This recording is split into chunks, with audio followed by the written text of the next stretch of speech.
নমস্কাৰ সকলোকে বিকাশ education help চেনেলত সকলোকে স্বাগতম জনাইছোঁ। আজি আমি এইটো ভিডিঅ'ত পঢ়িম যে অসম জাতীয় বিদ্যালয় ক্লাছ 7ৰ হিন্দীৰ পাঠ নং 3 অসমকা বৃন্দাবন ইয়াৰ আজি প্ৰশ্নোত্তৰখিনি এইটো ভিডিঅ'ত আজি আলোচনা কৰিম। তেনেহ'লে ভিডিঅ'টো চাই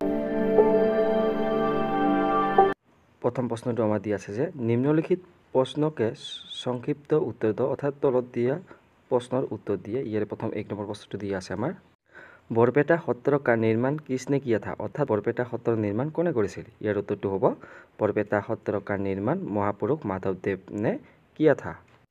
2 নম্বৰ প্ৰশ্নটো যে মাধৱদেৱ বৰপেটা সত্ৰৰ ক কিসকে সমান পবিত্ৰ মানতে থে অৰ্থাৎ মাধৱদেৱে বৰপেটা সত্ৰক কাৰ সমান পবিত্ৰ বুলি ভাবিছিল। ইয়াৰ উত্তৰটো হ'ব যে মাধৱদেৱ বৰপেটা সত্ৰক ক মথুৰাপুৰী और বৃন্দাবন কে সমান পবিত্ৰ মানতে থে।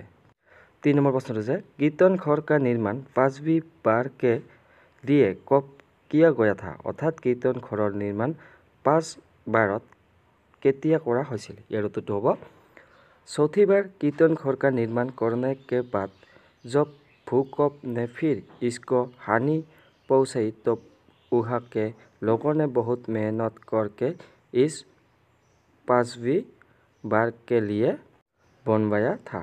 এনেকৈ লিখিলে হৈ যাব। তাৰপিছত প্ৰশ্নটো দি আছে বৰপেটা সত্ৰকে প্ৰৱেশ দ্বাৰ কিতনে হায় অৰ্থাৎ বৰপেটা সত্ৰৰ কেইটা প্ৰৱেশ দ্বাৰ আছে। ইয়াৰ উত্তৰটো হ'ব যে বৰপেটা সত্ৰকে 3 প্ৰৱেশ দ্বাৰ হায়। তাৰপিছত প্ৰশ্নটো দি আছে 5 নম্বৰ প্ৰশ্নটো যে শংকৰদেৱ ক জন্মোৎসৱ पर यहाँ किन नाटकों को प्रदर्शित किया जाता है অৰ্থাৎ শংকৰদেৱৰ জন্মতিথিত ইয়াত কোন নাটকৰ প্ৰদৰ্শন কৰা হয়। ইয়াৰ উত্তৰটো হ'ব शंकरदेव के जन्मोत्सव पर यहाँ कालिया दमन और राम विजय अंकिया नाटकों को प्रदर्शित किया जाता है। 6 নম্বৰ প্ৰশ্নটো যে ভৱানীপুৰ সত্ৰ का निर्माण किसने किया था অৰ্থাৎ ভৱানীপুৰ সত্ৰৰ নিৰ্মাণ কোনে কৰিছিল। ইয়াৰ উত্তৰটো হ'ব ভৱানীপুৰ সত্ৰ का निर्माण गोपाल आता ने किया था।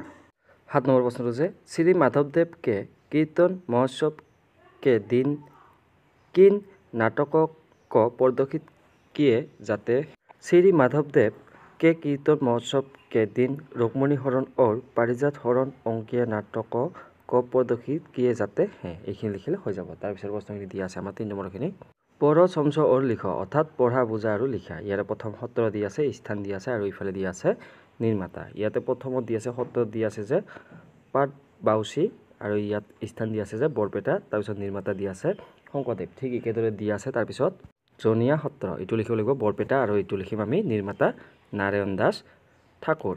তাৰপিছত আউনী আটি সত্ৰ এইটো লিখিম যে মাজুলী আৰু জয়ধৱ সিংহা। তাৰপিছত গড়মূৰ সত্ৰ এইটো লিখিম যে মাজুলী আৰু এইটো জয়ধৱ সিংহা এইটো লিখিম। 5 নম্বৰটো দি আছে যে ভৱানীপুৰ সত্ৰ এইটো লিখিব লাগিব যে বৰপেটা আৰু গোপাল আতা। তাৰপিছত সুন্দৰী দিয়া সত্ৰ এইটো লিখিম বৰপেটা আৰু মাধৱদেৱ লিখিম। তাৰপিছত প্ৰশ্নখিনি দি আছে যে 4 নম্বৰ ইয়াত লিখি দিছোঁ মই 3 নম্বৰ যে নিম্নলিখিত প্ৰশ্নকে উত্তৰ দিয় অৰ্থাৎ তলত দিয়া প্ৰশ্নৰ উত্তৰ দিয়া। 1 নম্বৰ প্ৰশ্নটো যে শ্ৰী শংকৰদেৱ और श्री माधवदेव द्वारा बरपेटा में स्थापित 3 সত্ৰৰ के नाम लिख। ইয়াৰ উত্তৰটো লিখিম যে শ্ৰী শংকৰদেৱ দ্বাৰা স্থাপিত সত্ৰৰ के नाम ইয়াত লিখিম যে কুমাৰকুছি থান তাৰপিছত চূৰ্ণপৰা থান তাৰপিছত পাটবাউসী থান। তাৰপিছত লিখিব লাগিব যে শ্ৰী মাধৱদেৱ দ্বাৰা স্থাপিত সত্ৰৰ के नाम ইয়াত লিখিম যে সুন্দৰী দিয়া সত্ৰ আৰু গুণকুছি সত্ৰ আৰু পাৰাদী সত্ৰ। এই তিনিখন নাম লিখি দিলে হৈ যাব। তাৰপিছত 2 নম্বৰ প্ৰশ্নটো দিয়া আছে ইয়াৰ পিছত ৰাজেন্দ্ৰ কেয়া সচ ৰহা থা অৰ্থাৎ ৰাজেন্দ্ৰই কি ভাবি আছে। ইয়াৰ উত্তৰটো লিখিব লাগিব যে ৰাজেন্দ্ৰক প্ৰাচীন কীৰ্তন ঘৰ কে সম্বন্ধ में सोच रहा था। 3 নম্বৰটো দি আছে যে বৰপেটা के कीर्तन घर में कितने गुरु आसन है वहाँ क्या क्या रखे हुए है অৰ্থাৎ বৰপেটা কীৰ্তন ঘৰত কেইখন গুৰু আসন আছে তাত কি কি থোৱা আছে। ইয়াৰ উত্তৰটো হ'ব যে বৰপেটা के कीर्तन घर के अंदर 3 गुरु आसन है।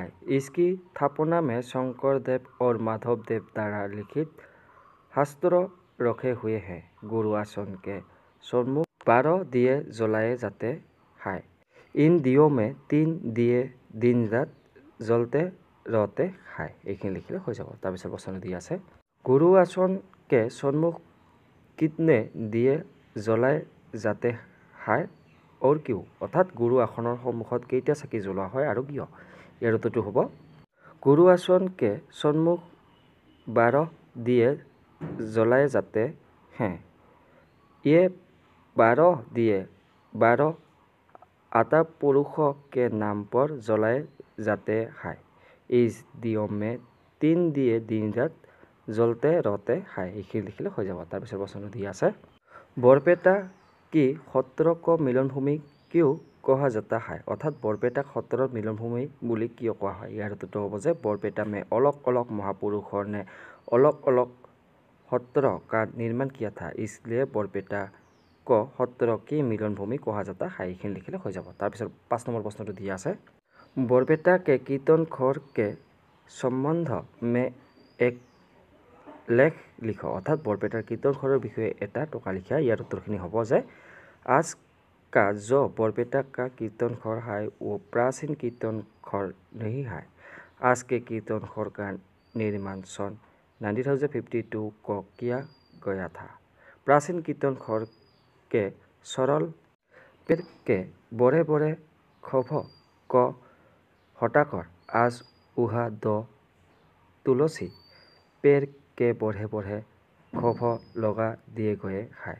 सबसे पहले माधवदेव ने इसे 50,083 इन में उत्तरी दक्षिणी दिशा करके निर्माण किया था। 2 वर्षों उनके सहने पर इसे पूर्व पश्चिमी दिशा करके बनवाया गया। सन 50,095 में आग लेने पर यह जल गया। तब माधवदेव के कहने पर उनके प्रधान शिष्य मथुरादास ने पुनः उसका निर्माण किया था, लेकिन 19वीं सदी में मान लोगों ने आकर इसे फिर जला दिया था। तो 5 पड़ोस के लोगों ने बड़ी मेहनत से इसका निर्माण चौथी बार किया। इसके बाद भूकंप ने फिर इसको हानि पहुंचाई और एक बार फिर वहाँ के लोगों ने मिलकर इसे 5वीं बार बनवाया। कीर्तन घर के अंदर 3 गुरु आसन हैं। इसी स्थापना में शंकरदेव और माधवदेव द्वारा लिखित शास्त्र रखे हुए हैं। गुरु आसन के सन्मुख 12 दिए जलाए जाते हैं। इन दियों में 3 दिए दिन रात জ্বলতে रहते हैं। এইখিনি লিখিলে হৈ যাব। তাৰপিছত প্ৰশ্নটো দিয়া আছে 6 নম্বৰটো যে চৰ্চা কৰ অৰ্থাৎ লিখা দিয়া আছে যে বৰপেটা সত্ৰ কি তহৰ মাজুলী में स्थापित सत्र के बारे में चर्चा करो। অৰ্থাৎ বৰপেটা সত্ৰৰ দৰে মাজুলীত স্থিত সত্ৰৰ বিষয়ে লিখা। ইয়াৰ উত্তৰখিনি হ'ব যে মাজুলী में स्थित सबसे बड़ी 3 सत्र के नाम इसके प्रकार है। आउनिआटी सत्र, दक्षिणपुर सत्र और गढ़मुर सत्र। इन सत्रों का निर्माण राजा जयध्वज सिंह ने किया था। उन्होंने इन सत्रों के द्वारा लोगों को कर मुक्त जमीन, धन और ज्ञानी शिष्य प्रदान किया था। এইখিনি লিখিলে হৈ যাব। তাৰপিছত প্ৰশ্নখিনি দিয়া আছে ইয়াৰ পিছত 8 নম্বৰ প্ৰশ্নখিনি যে নিম্নলিখিত শব্দকে অৰ্থ পাৰ্থক্য লিখা। অৰ্থাৎ নিম্নলিখিত শব্দৰ অৰ্থ লিখা। ইয়াতে দিয়া আছে পানী পানী, কুল কুল, কলি কলি, বলি বলি, দিন দিন, স্বৰ্গ স্বৰ্গ। ইয়াৰে প্ৰথমটো দিয়া আছে পানী, এইটো হৈছে জল। আৰু এটা পানী দিয়া আছে, এইটো হৈছে হাত। বলি হৈছে, এইটো হৈছে বলিধাৰ, আৰু এটা বলি হৈছে বলৱান। কুল এইটো হৈছে সম্পূৰ্ণ, আৰু এটা হৈছে কুল মানে বৰ্ষ। দিন হৈছে দিৱস, আৰু এইটো দিন হৈছে গৰীব। কলি এইটো হৈছে কলি যুগ, আৰু এটা কলি হৈছে যে অৰ্ধশিলা ফুল। স্বৰ্গ এইটো হৈছে যে অধ্যায়, আৰু এটা স্বৰ্গ হৈছে যে দেৱলোক। এনেকৈ বা এইখিনি লিখিলে হৈ যাব। আজিলৈ ইমানেই আছিলে। ধন্যবাদ।